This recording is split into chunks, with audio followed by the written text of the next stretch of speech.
Sejam muito bem-vindos. Evangelho do Amor. A lei não foi dada da parte de Deus para nos prender. Foi dada para preservar aquilo que o diabo deseja roubar de nós através da desobediência. Que isso fique claro. Mas vamos voltar aqui. Mas aquele que atenta para a lei perfeita, a lei da liberdade, e nela persevera, não sendo ouvinte que logo se esquece, mas operoso praticante, esse será bem-aventurado no que realizar. Sempre a palavra de Deus relaciona. Você vai pegar Josué capítulo 1, verso 8, você vai pegar o Salmo 1, né? Sempre a palavra de Deus relaciona bem-aventurança com aqueles que obedecem, com aqueles que praticam a palavra de Deus. E nós precisamos entender que quem não faz isso, a Bíblia diz, está enganando-se a si mesmo. Porque muitas vezes ele acredita que diante de Deus, né, o estar ali ouvindo a palavra, cultuando, é tudo que Deus precisa. E Deus não quer uma aparência de piedade, Ele quer uma conduta que de fato se expresse por meio da obediência à sua palavra. Interessante que num outro momento Jesus confronta os fariseus, porque eles eram a seita mais severa dentro do judaísmo. Eles eram o grupo religioso mais dedicado, né? É o que, usando a linguagem atual, alguém na época poderia dizer, são os beatos, são os carolas, é o time da dedicação, realmente, de fato são eles. E eles se tornaram muito conhecidos pelo seu zelo em obedecer a palavra. Mas ao longo do tempo eles usaram aquele próprio zelo e dedicação para criar desculpas para não obedecer a palavra. Olha o que Jesus diz no Evangelho de Marcos, no capítulo 7, do verso 5 até o 13. Os fariseus e os escribas perguntaram a Jesus: por que os seus discípulos não vivem conforme a tradição dos anciãos, mas comem com as mãos impuras? Os anciãos estabeleceram alguns ritos de purificação, entre eles um processo de como deveriam lavar, né, as mãos, lavar-se a si mesmo antes de comer. E eles estavam pegando espigas, comendo de qualquer forma, e o povo vai lá dar uma bronca em Jesus. Por que é que eles não vivem conforme a tradição? Jesus respondeu: bem profetizou Isaías a respeito de vocês, hipócritas, como está escrito: esse povo me honra com os lábios, mas seu coração está longe de mim. Em vão me adoram, ensinando doutrinas que são preceitos humanos. Rejeitando o mandamento de Deus, vocês guardam a tradição humana. Disse-lhes ainda: vocês sempre encontram uma maneira de rejeitar o mandamento de Deus para guardarem a própria tradição. As traduções mais clássicas de Almeida diz jeitosamente. A palavra traduzida jeitosamente, kalos, fala de algo belo, né? Ou seja, diz: vocês embelezam a desculpa da desobediência de vocês. Então o Senhor diz o seguinte: vocês sempre encontram uma maneira de rejeitar o mandamento de Deus para guardarem a própria tradição. Pois Moisés disse: honre seu pai e sua mãe, e quem maldisser seu pai ou sua mãe seja punido de morte. Vocês, porém, dizem que se alguém disser ao seu pai ou à sua mãe: aquilo que você poderia receber de mim é corbã, isso é oferta ao Senhor, então vocês o dispensam de fazer qualquer coisa em favor do seu pai ou da sua mãe, invalidando a palavra de Deus por meio da tradição que vocês mesmos passam de pai para filho, e fazem muitas outras coisas semelhantes.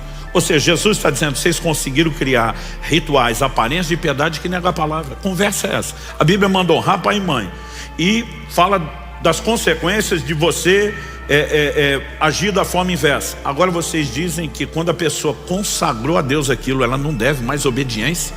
Jesus está dizendo: que conversa é essa? Eu imagino que fosse numa linguagem de hoje mais aberta, escancarada, o Senhor Jesus perguntando: que palhaçada é essa?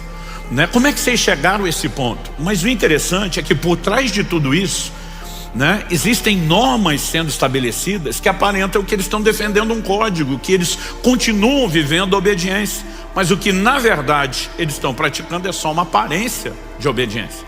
Existem muitas formas pelas quais nós podemos fazer isso. Eu me lembro de um fato curioso. Na adolescência, quando fui cheio do Espírito Santo, estava com o coração disposto a buscar Deus, é lógico que você quer conectar na turma que está levando Deus a sério. É muito melhor você estar acompanhado dessa turma dos que não estão levando Deus a sério. E acredite, dentro da igreja pode ter de tudo. Mas mesmo essa turma queria levar Deus a sério, eu vi essa turma inventar umas regras que eu falava para eles: de onde vocês tiraram isso? Então, por exemplo, o grande desafio dos jovens e adolescentes que sabiam a importância de andar em pureza. A maioria de nós, todos tínhamos decidido: nós vamos esperar o casamento, vamos fazer tudo certo. Mas existia um zelo até para a forma como olhava para as mulheres. Jó 31:1 diz: fiz aliança com os meus olhos, como pois os fixaria numa vista? Então você olha para um cara mundano, às vezes a mulher passa e dá o raio-x de alto a baixo, né? Consegue avaliar, imaginar tudo que quer. A conduta de um homem de Deus não deve ser dessa forma. E essa hora que pelo menos os machos tinham que dizer um amém aí, vamos lá. Mas a garotada, essa turma, dizia o seguinte, que a primeira olhada não é pecado. O que é a primeira olhada? A moça passou, às vezes o camarada assim dá aquela espiada, mas daqui a pouco ele pensa o que é que realmente passou e diz que a segunda olhada é que é pecaminosa. A primeira não tinha má intenção. Eu dizia para eles, então olha a primeira e não para até o fim. Está resolvido o problema. A questão não é quantas vezes olha. Jesus fala sobre a intenção do coração. E às vezes nós ficamos inventando algumas outras regras para simplesmente maquiar aquilo que claramente está lá. Dá para entender isso? E nós temos uma capacidade de articular e inventar essas coisas que é incrivelmente criativo. Segunda coisa que eu quero falar. Obediência parcial, assim como a aparente, é desobediência. Não tem outro rótulo. 1 Samuel, no capítulo 13, a palavra de Deus fala a respeito de Saul. Saul foi o primeiro rei que a nação de Israel tem, escolhido pelo próprio Deus. Deus sinalizou quem seria a pessoa. 1 Samuel capítulo 13, verso 8, diz o seguinte: Samuel dá uma instrução ao rei Saul de que ele esperasse um prazo determinado e que ele esperasse Samuel chegar para oferecer o sacrifício. O texto diz assim: Saul esperou 7 dias, segundo o prazo determinado por Samuel. Mas como Samuel não vinha a Gilgal, o povo foi se espalhando dali. Então Saul disse: tragam-me aqui o holocausto e as ofertas pacíficas. E ofereceu o holocausto. Mal tinha ele acabado de oferecer o holocausto, eis que chegou Samuel. Saul saiu ao encontro dele para o saudar. Samuel perguntou: o que foi que você fez? Saul respondeu: vendo que o povo ia se espalhando daqui e que você não vinha no prazo combinado e que os filisteus já tinham se ajuntado em Miquimás, eu disse comigo: agora os filisteus irão contra mim em Gilgal, e ainda não busquei a face do Senhor. Assim, forçado pelas circunstâncias, ofereci holocaustos. Então Samuel disse a Saul, verso 13: você cometeu uma loucura, não guardando o mandamento que o Senhor seu Deus lhe ordenou, pois o Senhor teria confirmado para sempre o seu reino sobre Israel. Mas agora o seu reinado não subsistirá. O Senhor buscou para si um homem segundo o seu coração e já lhe ordenou que seja príncipe sobre o seu povo, porque você não guardou o que o Senhor lhe ordenou. Então, honestamente, às vezes eu li essas coisas e eu pensava: poxa, Deus jogou duro com Saul. O cara deu um deslize e já foi limado, já foi jogado para fora. E interessante que Samuel diz: Deus já achou um outro segundo o seu coração. Só quando o outro segundo o seu coração é colocado, ele fez algumas coisas piores do que o primeiro. Eu dizia para Deus: por que o segundo não foi limado fora? Porque muitas vezes nós achamos que Deus está avaliando um momento, um comportamento.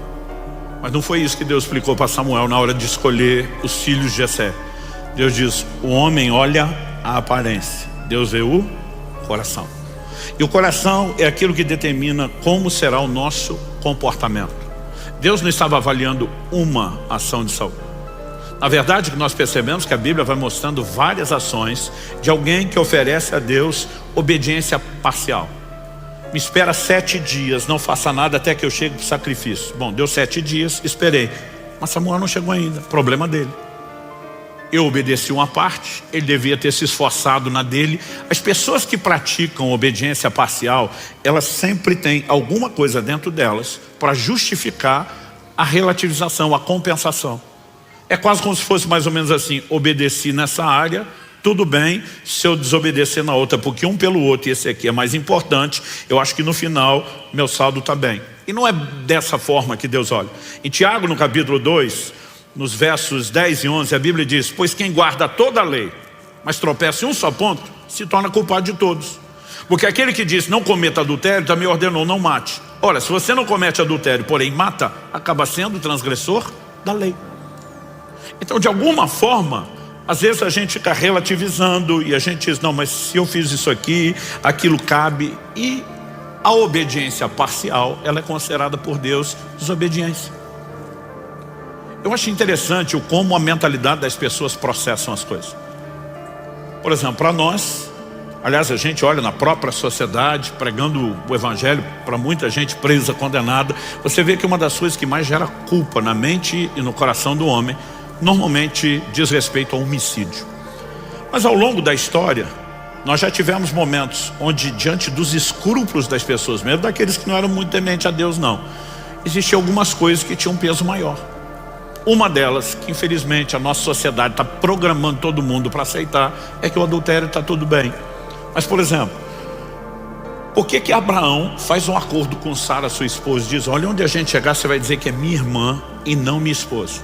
Porque ele diz: você é uma mulher muito bonita, vão querer você, e para ficar com você vão me matar.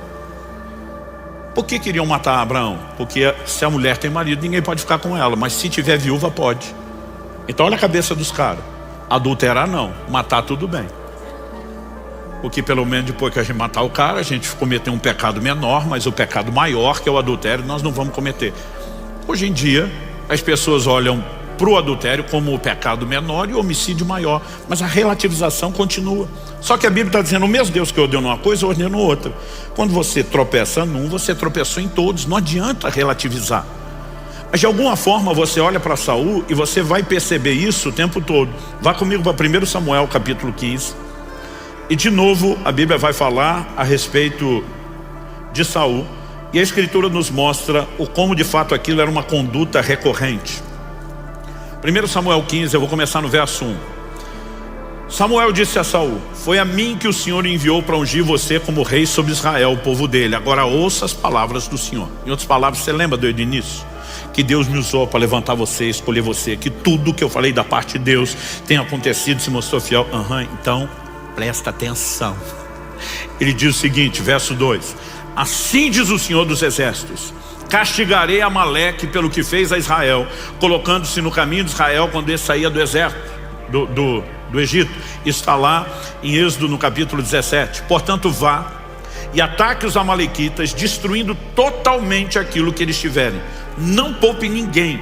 Mate homens, mulheres, meninos e crianças de peito, bois, ovelhas, camelos e jumentos. Aqui nós chegamos a uma medida extrema de juízo, o que normalmente não acontece de imediato. Se você lembrar de Gênesis 15, Deus diz para Abraão: olha, a sua descendência vai ser peregrina em terra alheia durante 400 anos. Eles serão reduzidos à escravidão, antes que eu os tire. Deus não usa o nome Egito, mas está falando de lá. Antes que eu os tire e os traga de volta a Canaã, que eu te prometi. Por que Deus está dizendo que precisaria tanto tempo deles fora antes de trazê-los? O Senhor diz assim: porque a medida da ira dos cananeus não encheu. Eles são rebeldes, são desobedientes, eu vou julgá-los. Mas Deus está dizendo: a minha longanimidade não esgotou. Então eu ainda vou dar mais 400 anos de misericórdia para que se arrependam. Como eu, Deus presciente, sei que não vão arrepender. No final disso, o juízo vem e vem com tudo. A mesma coisa com os amalequitas. Eles não foram julgados imediatamente pelo que fizeram. Aliás, Tiago escreve e diz que a misericórdia triunfa do juízo. Antes de oferecer juízo, Deus sempre oferece misericórdia. O problema é que as pessoas confundem a longanimidade, a paciência de Deus, com impunidade. Então o cara olha, não viu muita consequência e pensa: deu nada não. E não se arrepende, endurece o coração. E há um momento onde Deus simplesmente diz: basta. Você vai ver isso no Apocalipse, ele falando com a mulher que ele denomina de Jezabel: dei-lhe tempo para que se arrependesse, mas ela não quer se arrepender. Ou seja, toda oportunidade de arrependimento, conserto e volta à obediência, não houve juízo. E quando chega a esse momento extremo, Deus diz: agora vocês vão exterminá-los. Em outras palavras, era literalmente acabar com a sua raça. Uma palavra dura, porém determinada por Deus. O verso 4 de Saul convocou o povo. A partir do verso 7 nós lemos: então Saul derrotou os amalequitas desde Avilá até chegar a Sur, que está diante do Egito. Tomou vivo Agag, rei dos amalequitas, porém destruiu todo o povo ao fio da espada. Mas Saul e o povo pouparam Agag, o melhor das ovelhas e dos bois, os animais gordos, os cordeiros e tudo mais que era bom. A isso não quiseram destruir totalmente, porém toda coisa sem valor e desprezível destruíram. Então a palavra do Senhor, verso 10, veio a Samuel dizendo: lamento haver constituído Saul como rei, porque deixou de me seguir e não executou as minhas palavras. Então Samuel ficou triste e clamou ao Senhor durante toda a noite. Samuel madrugou para encontrar Saul pela manhã, mas anunciaram a Samuel: Saul já chegou ao Carmelo. Eis que levantou para si um monumento. Depois, dando a volta, passou e desceu a Gilgal. Samuel encontrou Saul e lhe disse: que você seja bendito do Senhor. Executei as palavras do Senhor. Cara de pau.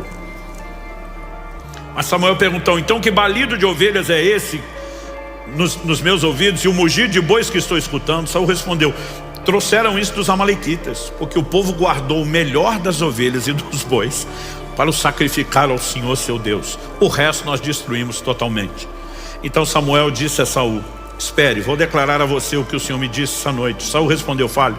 Samuel continuou: não é verdade que mesmo sendo pequeno aos seus próprios olhos, você foi colocado por cabeça das tribos de Israel? O Senhor o ungiu como rei de Israel. O Senhor o enviou esse caminho e disse: vá e destrua totalmente esses pecadores, os amalequitas, e lute contra eles até exterminá-los. Por que então você não deu ouvidos à voz do Senhor, mas se lançou sobre o despojo e fez o que era mal aos olhos do Senhor?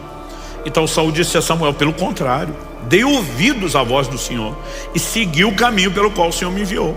Eu trouxe Agag, o rei de Amaleque, e destruí totalmente os amalequitas. Mas o povo pegou o despojo das ovelhas, dos bois, o melhor do que estava destinado à destruição, para oferecer ao Senhor seu Deus em Gilgal. Interessante essa expressão que aparece aqui, destinada à destruição, é a palavra hebraica Sherem. É a mesma usada quando Deus diz para Josué: quando vocês conquistarem Jericó, ninguém pegue nada. O ouro, o tesouro, a prata são consagrados a Deus. O resto, Sherem. A palavra Sherem significa consagrado à destruição.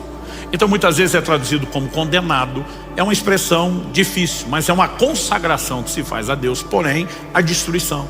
E Deus tinha determinado que os amalequitas eram o quê? Sherem. Não tinha que pegar despojo. Não era para desfilar com Acabe vivo, para tentar mostrar. Era uma parte da cultura, humilhar o rei que foi conquistado. Então Saul precisava daquilo, mas ele desobedece a Deus em todos esses detalhes. Mas o pior é que o cara de pau fica dizendo: não, eu fiz o que Deus pediu. E essa aparente desobediência é só porque aqui nós temos motivos para honrar a Deus. Mas o que é honrar? Era pegar um animal bom e sacrificar e matar. Se matasse antes, não era a mesma coisa? Mas de alguma forma não era esse o interesse.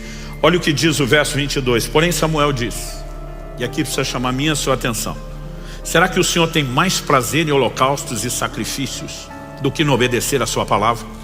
Eis que obedecer é melhor do que o sacrificar, e ouvir melhor do que a gordura de carneiros. Nós lemos esse texto semana passada. Porque a rebelião é como o pecado da feitiçaria, e a obstinação é como a idolatria e o culto a ídolos do lar. Por você ter rejeitado a palavra do Senhor, também Ele o rejeitou como rei. Se inscreva para receber mensagens da palavra de Deus para seu coração. Compartilhe essa mensagem para mais vidas serem alcançadas. Que você tenha um dia repleto de paz e de bênçãos vindas da parte de Deus.